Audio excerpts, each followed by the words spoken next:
7 different countries masquerading as one. A place where you can be arrested for holding a beer in one emirate, then drive 15 minutes and party in the world's tallest nightclub, where the smallest territory hides archaeological treasures rivaling ancient Rome, and where one ruler waited 2 months after independence to negotiate a better deal before joining the Federation. Welcome to the real United Arab Emirates, a nation that's nothing like what you've been told. The UAE isn't the monolithic playground of oil wealth and skyscrapers that dominates Instagram feeds. It's a complex federation of 7 distinct emirates, each with its own ruler, its own laws, its own personality, and its own secrets. While 40 million tourists flock to Dubai annually and business moguls jet into Abu Dhabi, 5 other emirates remain virtually unknown to the outside world, preserving traditions, harboring ancient secrets, and quietly revolutionizing their economies in ways that would shock even seasoned Middle East experts. Today, we're going beyond the surface glitter to expose the raw, unfiltered truth about each of these 7 fascinating worlds within a world. Let's start with Abu Dhabi, the giant that everyone thinks they know, covering 67,340 square kilometers. Abu Dhabi commands an astounding 84% of the UAE's total territory. But here's what the tourism brochures woe and tell you. This emirate is essentially 3 different regions pretending to be one. The capital city sits on an island that was once so barren, gazelles would swim from the mainland to drink from its single freshwater spring. Today, the island hosts 3.8 million people, and enough air conditioning to cool a small country. The interior is an ocean of sand dunes hiding $98 billion worth of oil reserves, while the eastern region borders Oman with mountains and farms that most people don't even know exist. The transformation of Abu Dhabi reads like science fiction. In 1960, the entire emirate had exactly 3 cars. Today, it hosts the world's most expensive hotel suite at $100,000 per night in the Emirates Palace. Gold ATMs dispense bullion like candy bars. But the real power move? While everyone obsesses over their oil wealth, Abu Dhabi is quietly building Baraka, the Arab world's first nuclear power plant, and Nur Abu Dhabi, one of the planet's largest solar installations. They're preparing for a post-oil world, while others are still fighting wars over fossil fuels. The Sheikh Zayed Grand Mosque alone tells a story of ambition that borders on insanity. 82 domes, 1,000 columns, and a chandelier containing 40 kilograms of 24-karat gold. The main prayer hall's carpet required 1,200 artisans working for 2 years, creating the world's largest hand-knotted carpet weighing 47 tons. But Abu Dhabi's real secret lies in its cultural investments. The Louvre Abu Dhabi didn't just buy art. They paid $525 million just for the right to use the Louvre name for 30 years, then spent another $600 million building a museum whose dome creates a rain of light effect that architects said was impossible. Meanwhile, their Economic Vision 2030 aims to reduce oil dependency to less than 36% of GDP, down from 60% a decade ago. They're diversifying into aerospace, manufacturing aluminum, using solar power, and even launching a space program that successfully put a probe in Mars orbit. The emirate that discovered oil in 1958 is systematically preparing for its disappearance. Now let's talk about Dubai, the emirate that shouldn't exist, according to every urban planning textbook ever written.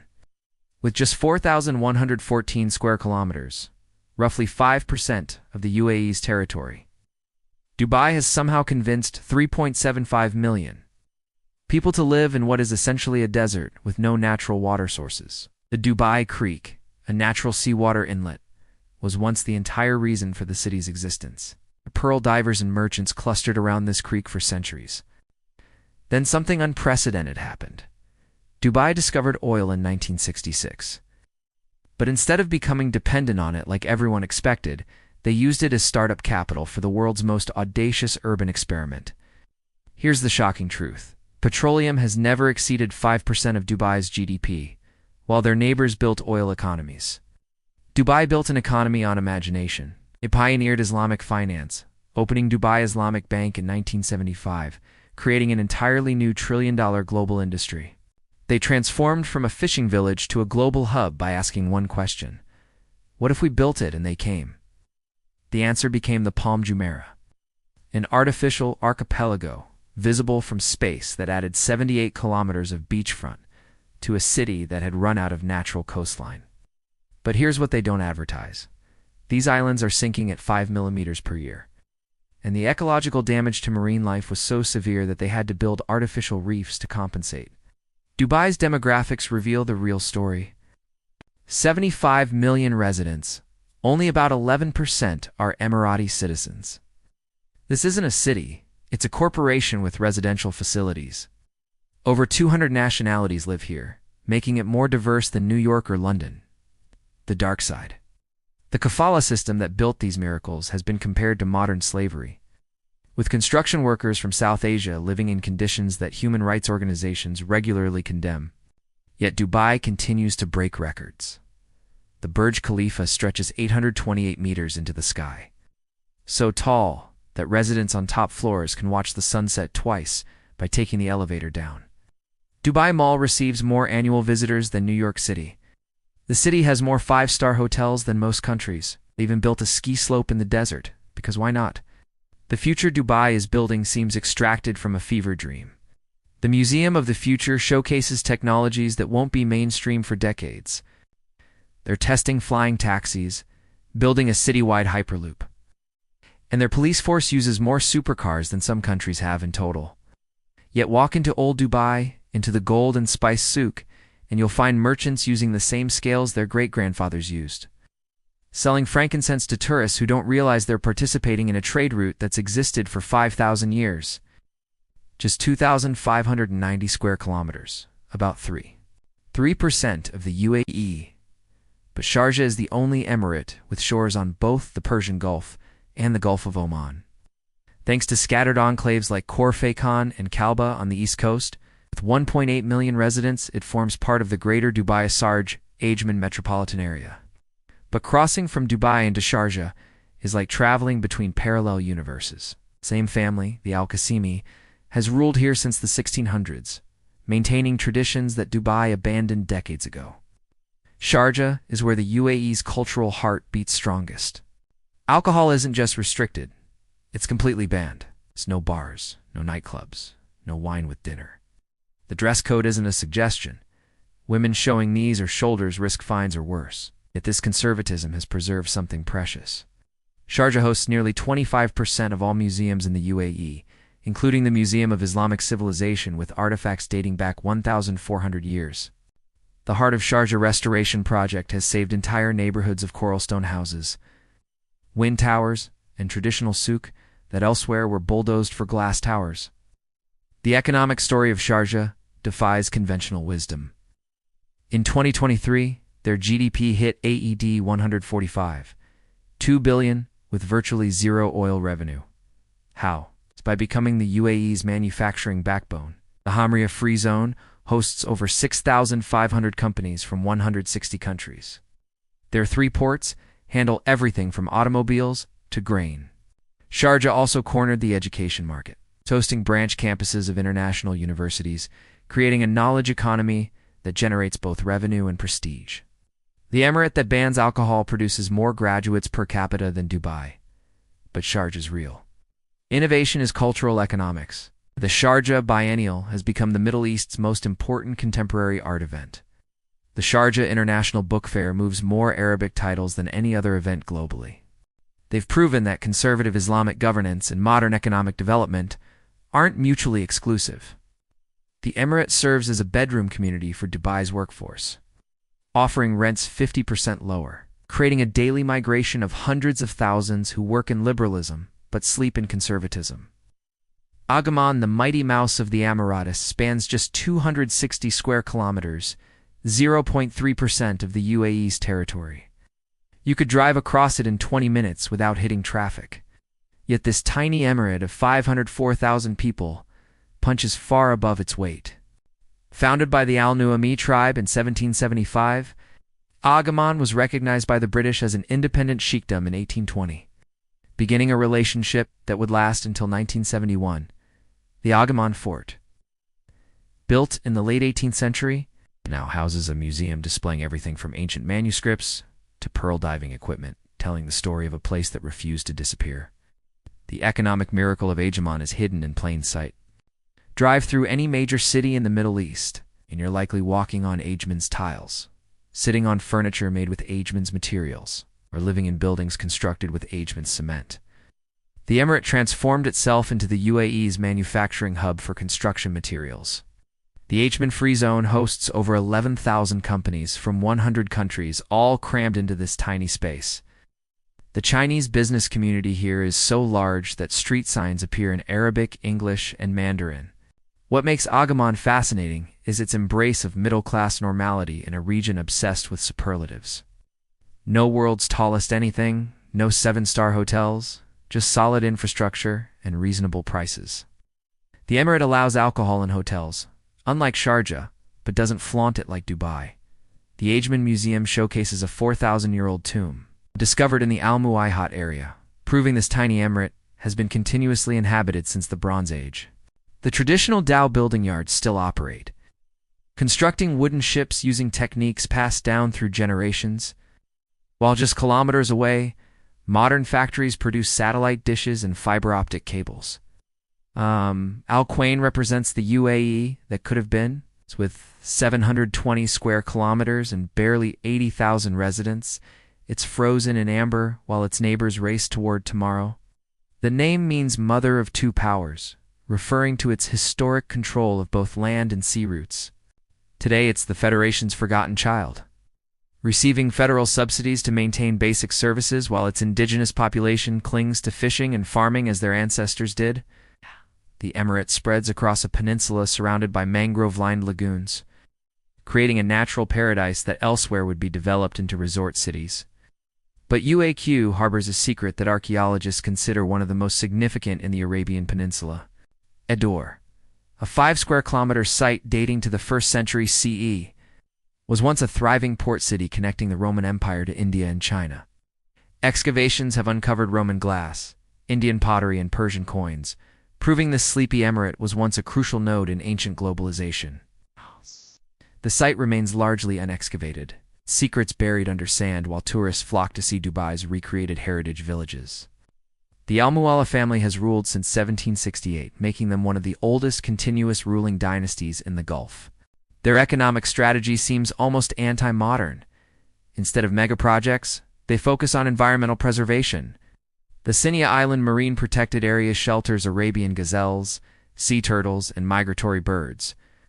The Blue Economy Strategy 2031 aims to triple mangrove coverage and develop sustainable aquaculture. While others build artificial islands, UAQ protects natural ones.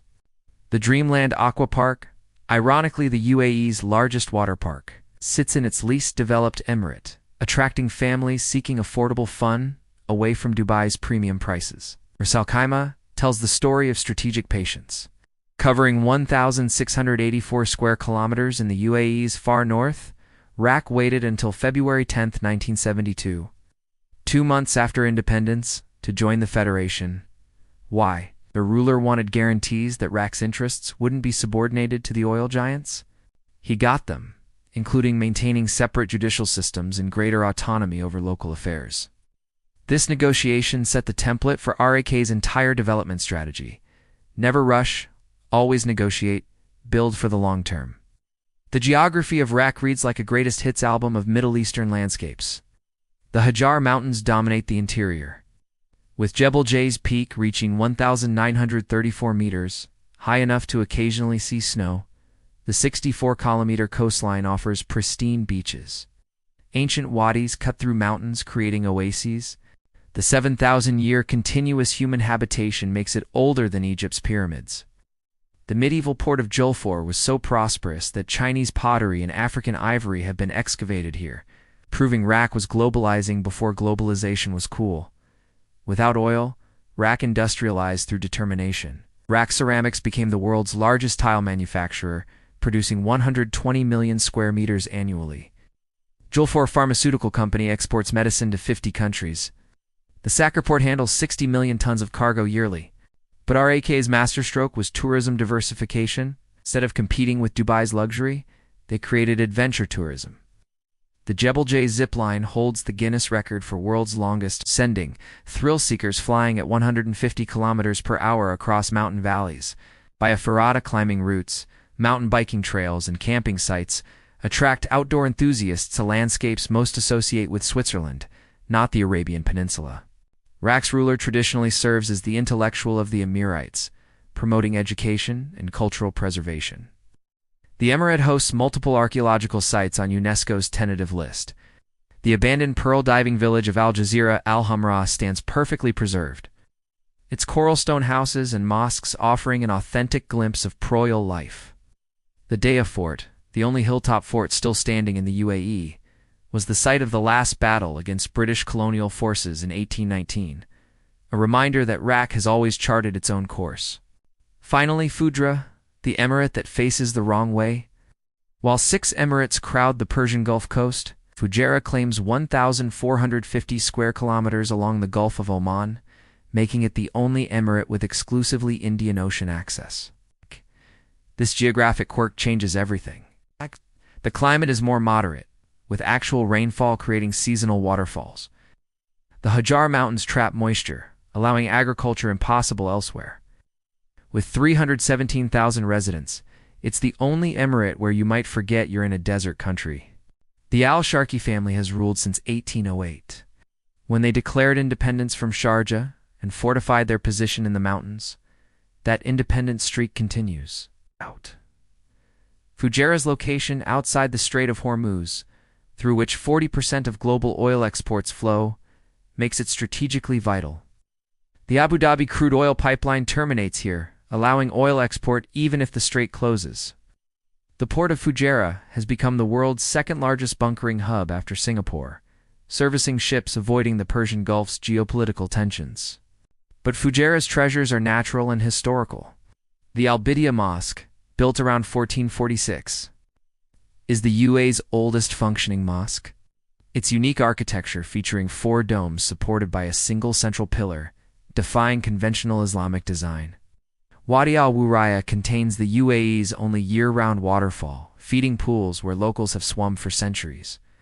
The Friday market, despite its name operating daily, sits where ancient trade routes crossed, selling everything from carpets to honey, in scenes unchanged since medieval times. The Emirates' economic strategy emphasizes its unique position. The fishing industry exports to Europe and East Asia. Stone quarries in the mountains supply construction material across the UAE. The Free Zone focuses on logistics and maritime services, but the future lies in ecotourism. The coral reefs off Dibba attract divers from around the world. The Fujairah International Marine Club hosts powerboat championships. Mountain resorts offer cool retreats when coastal cities swelter. By 2040, Fujairah plans to expand its port capacity 5-fold, while maintaining its reputation as the UAE's natural paradise. So there you have it, 7 Emirates. 7 completely different approaches to development, 7 unique identities within a single nation. Abu Dhabi leverages oil wealth to build a post-oil future. Dubai sells dreams and makes them reality through sheer audacity. Sharjah preserves culture while building a modern economy. Ajman manufactures the materials building the Gulf's cities. Al Quain protects nature while sitting on archaeological treasures. Ras Al Khaimah transforms mountains into adventure playgrounds.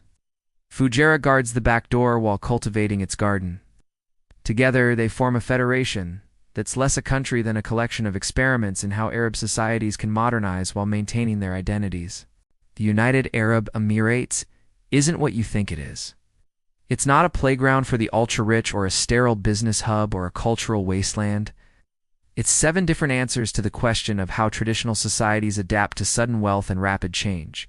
Some embrace it, some resist it, some negotiate with it.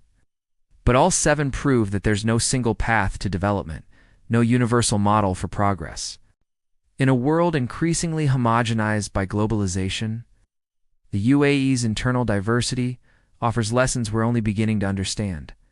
The question isn't which emirate got it right, but what we can learn from each of their choices. Because in the end, the United Arab Emirates isn't just a country. 7 different futures happening simultaneously, and that might be its greatest secret of all. The deeper you dig into each emirate's story, the more complex the picture becomes. Take the population dynamics.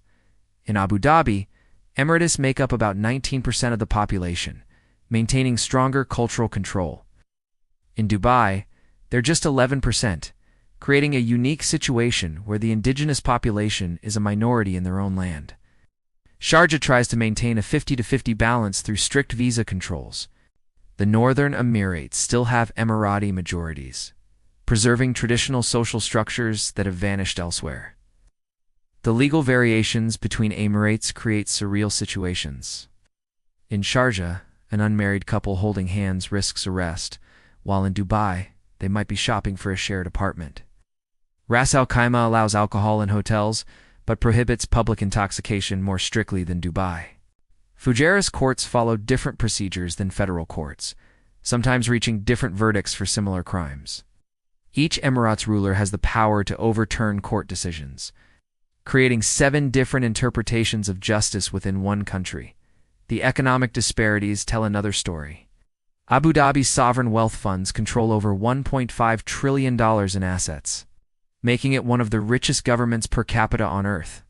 Dubai operates on debt and speculation, with several near bankruptcies saved by Abu Dhabi bailouts. The Northern Emirates survive on federal subsidies, essentially welfare states within a capitalist federation. This creates resentment and dependency, with Emiratis from poorer Emirates migrating to Dubai and Abu Dhabi for work, hollowing out their home communities. Women's experiences vary dramatically between Emirates. In Dubai and Abu Dhabi, women drive supercars, run businesses, and hold government positions. In Sharjah, they navigate stricter social controls. In the Northern Emirates, traditional gender roles persist, but are evolving rapidly as women gain education. The UAE has more women than men in universities, creating a generation of highly educated women in a society still debating their proper roles. The environmental challenges each emirate faces reflect their different priorities.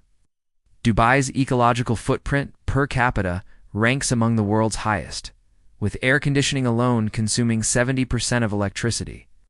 Abu Dhabi tries to offset this with massive solar projects and nuclear power. Sharjah focuses on waste management and recycling.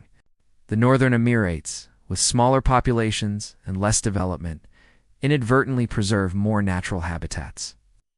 Fujairah's mountains and rainfall make it the only emirate with natural freshwater sources, while the others depend entirely on desalination. The cultural preservation efforts reveal each emirate's anxieties about the future. Dubai builds heritage villages as tourist attractions while demolishing actual heritage for development. Abu Dhabi pours billions into museums and cultural institutions, trying to buy cultural legitimacy. Sharjah obsessively documents and preserves, creating archives of a disappearing way of life. The smaller emirates live their culture rather than displaying it, but wonder if their children will maintain traditions when exposed to Dubai's influence. Even their visions for the future diverge. Dubai plans Mars colonies and flying cars. Abu Dhabi invests in artificial intelligence and renewable energy. Sharjah dreams of becoming the Islamic world's cultural capital. Ajman wants to remain affordable and livable. Al Quain hopes to balance development with environmental preservation. Ras Al Khaimah bets on adventure tourism and light industry. Fujairah positions itself as the stable backdoor when regional tensions flare. These 7 experiments in development offer lessons for a world grappling with modernization. They show that there's no single path from tradition to modernity, no universal model for progress. Each emirate's choices reflect its history, geography, resources, and values. Their successes and failures provide a real-time laboratory for observing how societies adapt to rapid change. The UAE isn't just 7 emirates, it is 7 different answers to the fundamental questions of our time. How do we preserve culture while embracing change? How do we distribute wealth in radically unequal societies? How do we balance individual freedom with community values? How do we prepare for a post-carbon future while dependent on carbon wealth?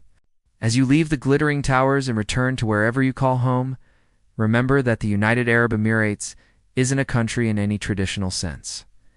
It's a federation of possibilities, a collection of what-ifs made real through ambition, oil, wealth, and dishes, and the peculiar dynamics of 7 rulers who decided they were stronger together than apart. Each emirate tells a different story about what Arabs can achieve when freed from poverty and colonialism. Some stories inspire, others caution, but all deserve attention. Because in understanding these 7 different futures, we might better navigate our own.